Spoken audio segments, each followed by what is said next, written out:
মুরগির মাংস পৃথিবীর সবচেয়ে প্রচলিত খাবারের মধ্যে একটি, কিন্তু এমন এক ধরনের রোস্ট চিকেন আছে যা বিশ্বের ৯৯% মানুষ, বিশেষ করে আমেরিকানরা কখনো স্বাদ নেয়নি। এই খাবারটি হলো চীনা রোস্ট চিকেন, একটি ঐতিহ্যবাহী পদ যা শুধু রান্নার পদ্ধতিতেই নয়, তার গন্ধ, স্বাদ এবং প্রস্তুতির রহস্যেও অভিভূত করে সবাইকে। প্রতিদিন সকালে এই রোস্ট চিকেন তৈরির প্রস্তুতি শুরু হয় অত্যন্ত সূক্ষ্মভাবে।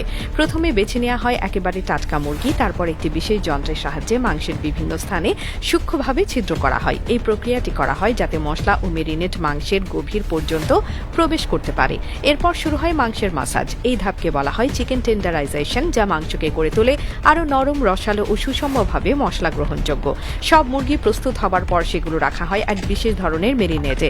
এটি সেই গোপন সস যার রেসিপি কেউ জানে না। এমনকি একবার একজন গ্রাহক $1,00,000 প্রস্তাব দিয়েছিলেন এটি জানার জন্য, কিন্তু রেস্তোরাঁর মালিক প্রস্তাব ফিরিয়ে দেন। এই রহস্যময় সসে থাকে নানা ধরনের চীনা herb, soya sauce, rice wine, আদা রসুনের নির্যাস ও স্থানীয় মশলা। আধা ঘন্টা ধরে ঠান্ডা অবস্থায় ফ্রিজে রাখা হয় মুরগি, যাতে প্রতিটি তন্তু মশলার গভীর স্বাদ শোষণ করতে পারে। মেরিনেশন সম্পূর্ণ হলে শুরু হয় পরবর্তী ধাপ, ভেতরের পুর তৈরি।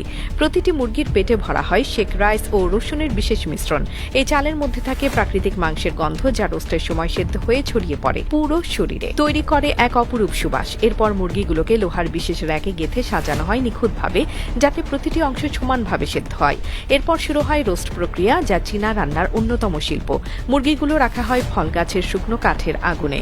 এই কাঠের ধোঁয়া মাংসের ভেতরে মিশিয়ে দেয় এক অনন্য স্বাদ ও ঘ্রাণ। ধীরে ধীরে মুরগির চামড়া হয়ে ওঠে সোনালী বাদামি, আর অতিরিক্ত চর্বি গলে গিয়ে তৈরি করে এক ঝলমালে ক্রিস্পি স্তর।